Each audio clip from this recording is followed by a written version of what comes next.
Isang magandang araw kay Ma'am Joyce. Okay? So, Ma'am, ito po Ma'am yung ating sewing machine po Ma'am. Ito po yung pa-freebies natin at saka yung mga pressure foot natin at saka isang screwdriver. Ito, ituturo ko sa iyo kung paano to gagamitin Ma'am. Okay? Tapos, yung pa-freebies niya pong bobbing at iba pang mga gamit, sinulid, needle. Okay, so ilalagay ko po dito yan Ma'am. Okay po Ma'am. Unang-unang gagawin natin ma'am, tayo po ay mag-set up muna ng diagram. So ito po yung free natin transformer ma'am. At ito na rin po yung ating power cord. Okay, so ayan po siya ma'am. Okay po ma'am, ito po ma'am yung saksakan natin ma'am. Dito po natin yan isasaksak po ma'am. Tapos itong cord dito, dito na po natin isasaksak. So ayan, dito po siya ma'am. Okay. Tapos itong wire natin na kulay white, doon po sa regular outlet natin po ma'am Joy. Okay, so ito na po siya ma'am. Makikita nyo po siya na iilaw po siya. Meron po tayong on and off sa bandang kanan sa gilid. Ayan, dito po siya ma'am, on then off. Okay, so unang gagawin natin ma'am, tayo po ay maglalagay muna ng sinulid sa itaas papunta sa may needle. Ayan. Okay, so tatanggalin natin yan ma'am. At tayo muna ay maglalagay ng sinulid. Okay. Dito sa itaas, papunta po sa karayom, bago po yung sa ilalim. So Ma'am Joy, ito na po ma'am yung ating sinulid po ma'am. Ilalagay natin dito sa taas. Tatas po natin yan. Okay. Then, ganito po yung gagawin natin ma'am. Ayan. Pagkatapos natin ilagay dyan, hiwain muna natin yung sinulid natin. Ayan. Tapos susundan natin yung pinaka-arrow. Ayan. Step 1, ayan po siya. Okay, dire-diretso dito. Kailangan maipit po dyan, ma'am. Pataas naman po siya, ma'am. Then, tataas natin yung hook. Para itaas natin yung hook, ikutin natin po ito, ma'am. Para umikot po at tumaas po yung hook natin dyan. So, ganyan lang po siya, ma'am. Then, dire-diretso na po dito siya, ma'am. Ayan. Makikita nyo po yan. Ayan. Ang ganda. Okay. Then pagkatapos ipapasok natin sa butas ng karayom. Okay, pwede papasok natin doon sa butas ng karayom. Diretso po siya ma'am. Ayan. Okay.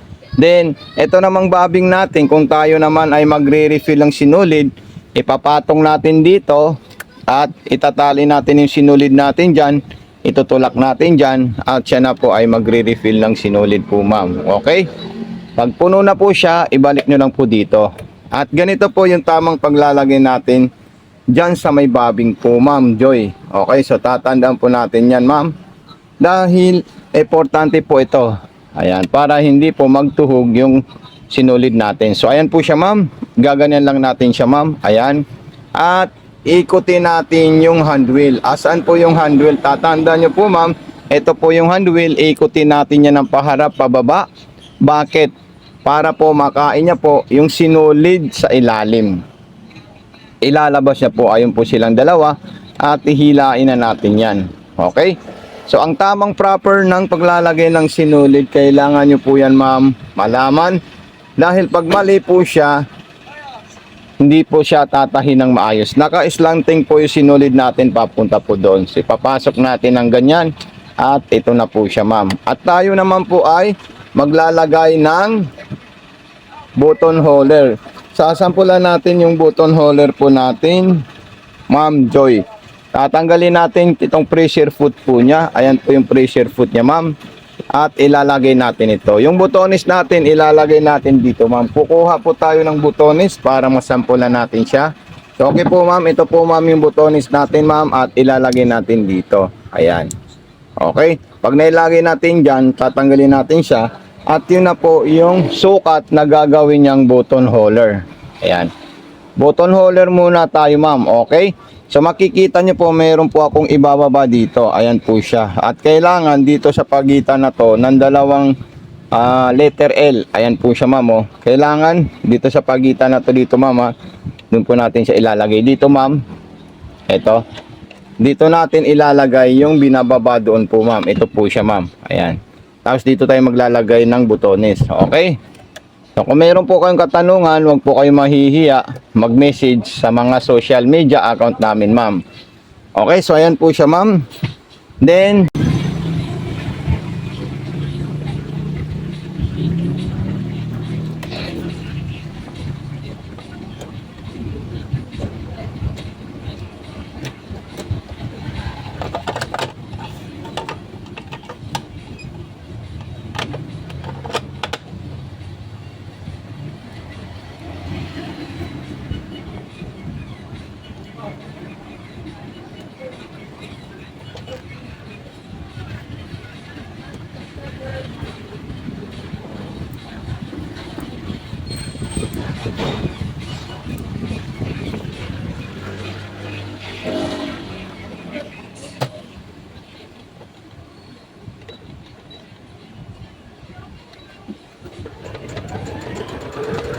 ayan po siya ma'am, makikita niyo po siya ma'am na talagang ano po siya ma'am.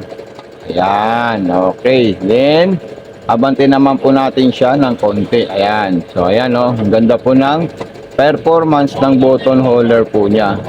Ayan, okay. So ayan, kailangan ito, itutulak nito ma'am. O paabante, paatras po siya ma'am. So tingnan natin yung ginawa po niyang button holder. So ito po siya ma'am oh. Ang ganda at napaka-perfect po siya ma'am. Okay? So ganyan lang po siya ma'am, kadaling gamitin po ma'am. Then ulitin natin ma'am ha. Ulitin natin siya sa button holder. Ayan. Huwag nyo lang po siya papabayaan po ma'am. Kasi totally talaga kailangan natin siya itulak.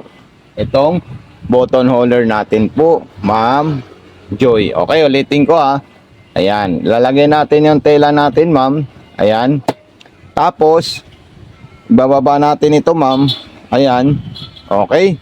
So, itutulak natin doon pagkatapos natin ma'am. Ayan. Tingnan nyo po siya ma'am. Ayan.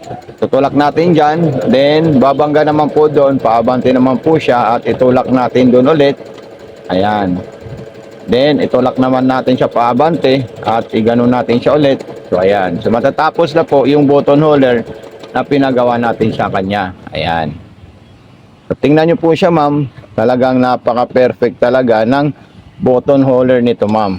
Okay? So ayan, napaka-solid po siya ma'am at napakaganda. Basta ito po ma'am, bababa po natin ito ma'am ha. Paatras, paabante, paatras, paabante. Dalawang beses po siya babangga doon, pero kailangan natin siya itutulak ng ganito at itutulak ng ganun. Para moderate po yung paggawa niya ng button holder. So ngayon, nakuha natin yung button holder natin. So ilalagay natin yung, itataas muna natin yan at ilalagay natin yung pressure foot niya po ma'am. At ito po ay ilalagay natin dito siya ma'am. Okay? Then ilalagay natin ito yun ma'am. Okay. Tapos magsasample na po tayo ng mga design na gusto natin ma'am. Ayan. Ito si gusto natin, straight line, so 00 at saka 01. So, babaan natin yan. Ayan, matatayo 01. So, ayan po siya, ma'am. Okay, dito naman po yung reverse niya po, ma'am. Long press. Ayan, atras na po yan, ma'am, kusa. Then, sa zigzag naman, pipili naman po tayo kung anong klaseng zigzag ang gusto natin. Pwedeng number 3, pwedeng number 2. So, kung gusto niyo po mas malapad po yung zigzag niya, so ito po siya, ma'am. Ayan. Mas malapad po yan, ma'am, kumpara mo sa ordinaryong zigzag ng ating sewing machine. Okay? So, ayan po. Then, ang gagawin naman po natin, tayo naman po ay gagawa ng ibang design. Ayan. Latest gusto natin, pang aging 05. So, ayan. Pang aging niya po yan, ma'am. Okay? Basta kung kayo po ay may katanungan, ma'am, huwag po kayo mahihiya mag-message sa atin. At subukan natin yung foot control niya po, ma'am. Okay? So ito, isasaksak natin ma'am doon sa bandang likod. Yung saksakan nito po ma'am. Ayan. Then makikita nyo po siya ma'am pag inapakan natin ito ma'am. Ayan. So total ito, hindi ito gagana ma'am kasi nasa foot pedal na po tayo ma'am. Pag tinanggal natin yung foot pedal natin, doon po siya ma'am gagana. Okay, so napaka-perfect. So maraming salamat kay ma'am Joy C. God bless and more power po ma'am. Kompleto na po yan ma'am. Andiyan po yung code niya. Dito na rin po yung freebies natin. Thank you so much. God bless and more power po ma'am.